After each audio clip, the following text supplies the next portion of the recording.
Afternoon. How are we doing? Good. Should we do a bit of call and response? Why not? When I say picture, you say poet. Picture. Poet. Poet. Picture. Very good. Okay. So the title of this was "Don't Mention the P Word," and I'm looking at Daniela smiling there because this was a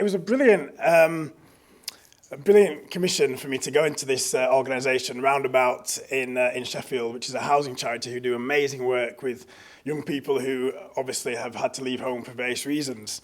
And the staff there, we had quite a lot of negotiations beforehand with the staff, thinking this might be quite difficult to sell to our young people.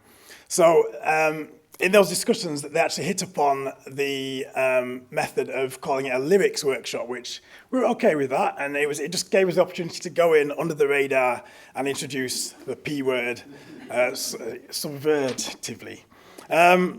And we did have some success. I mean, the first workshop was brilliant, and it was actually our highest attended workshop. We had 4 young people, maybe more dipping in and out, and all of them, I think one particularly said, I thought this would be rubbish at the beginning, which is honest. We like that. And she did promise to come back the next weeks, but because of the nature of her situation particularly, and the nature of the hostel life is very up and down and lots of challenges, she didn't make it back. But I did see her on a few occasions afterwards, and she was very enthusiastic and said, "Oh yeah, I'm going to come back next week." But didn't, unfortunately. And that happened with a lot of the young people.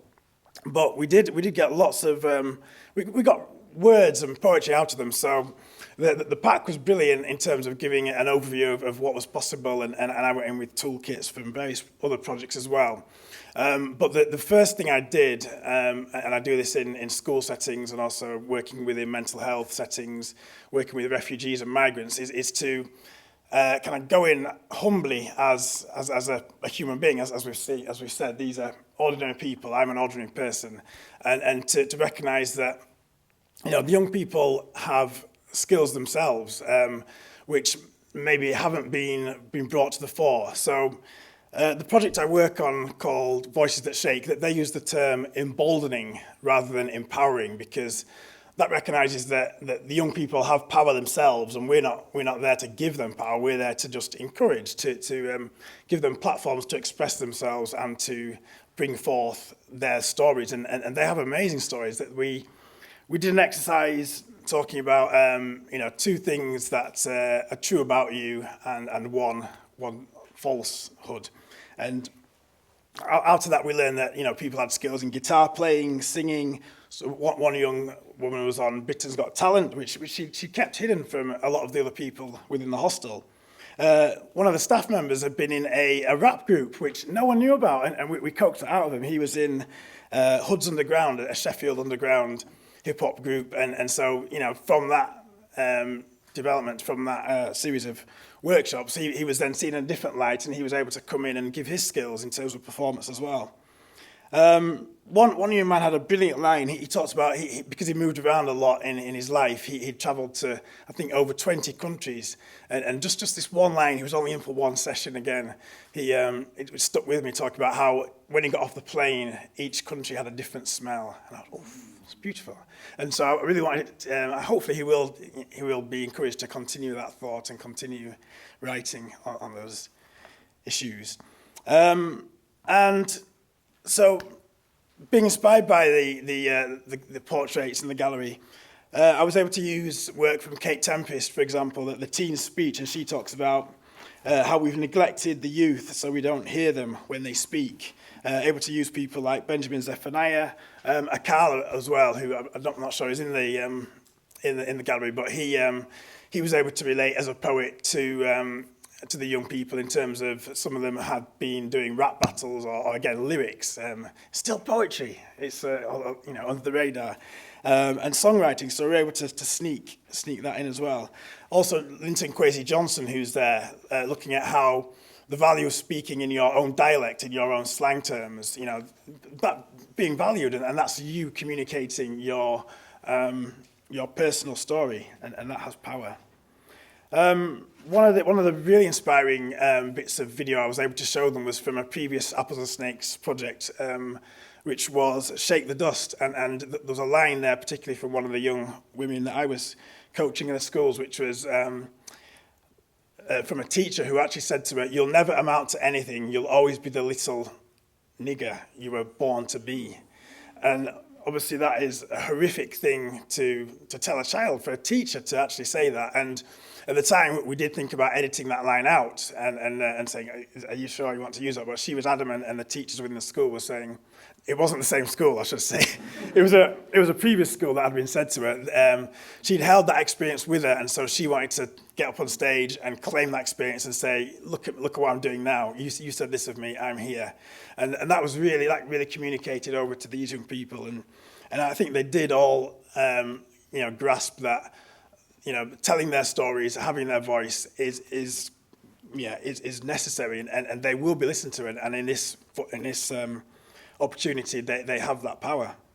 So as Lisa mentioned, the roundabout charity itself, they were really enthusiastic and very surprised, I think, as well, of the success of what we achieved. And they did actually want to continue and get work with us again. And we had ambitions to do music, to record the poems, and to do lots of other things. And I think we'll still try and pick that up. But there was a staff change, and funding obviously hit that. But it was a real success in terms of the staff, and in terms of those young people who did engage. The young person who was most consistent, he attended 4, I think, out of the 6, which was brilliant. Let's give him a round of applause in his absence. Kane. Very difficult with all the peer pressure, with everything else that's going on.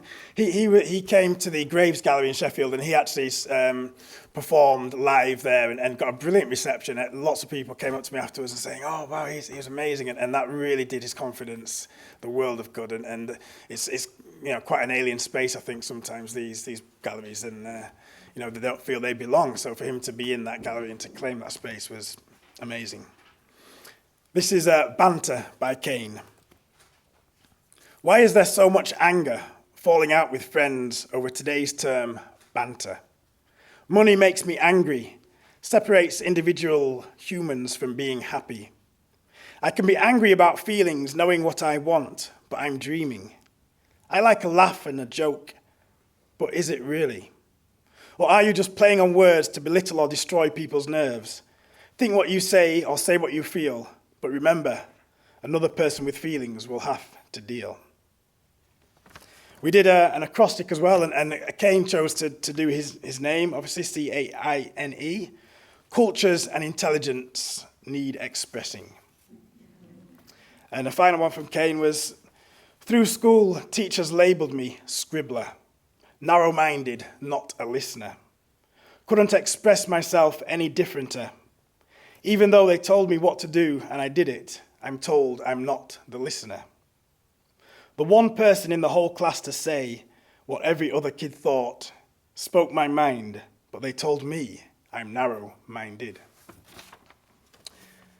I'll read 2 more from, this is the idea of myself going into there and being very aware, I think, of my privilege. I mean, I still have 2 parents, and I grew up with a loving family, university educated, and one of the ways I was able to connect is because I had a blip in my life in terms of living down in London and fell upon difficult times and actually ended up being sectioned. And so I've got that institutional experience there, which I was able to draw upon and relate and talk about that. And I think it was really important to build a kind of sense of trust that I'm not just someone who's coming in and not empathetic with whatever people are going through. And again, emphasizing that, that life experience that some of these young people have is so valuable, and it's, they can speak to issues that we might not even consider having to deal with, and that, they're surviving with everything that's going on. Shauna wrote, "Call me unstable, maybe I am. Do you know what I've been through in my life? The grief I have to live with every day? No, don't think so. Until you live my everyday life and feel what I feel every day, you don't know a single thing. I'll leave it there. Thank you. And, give that applause to the young people.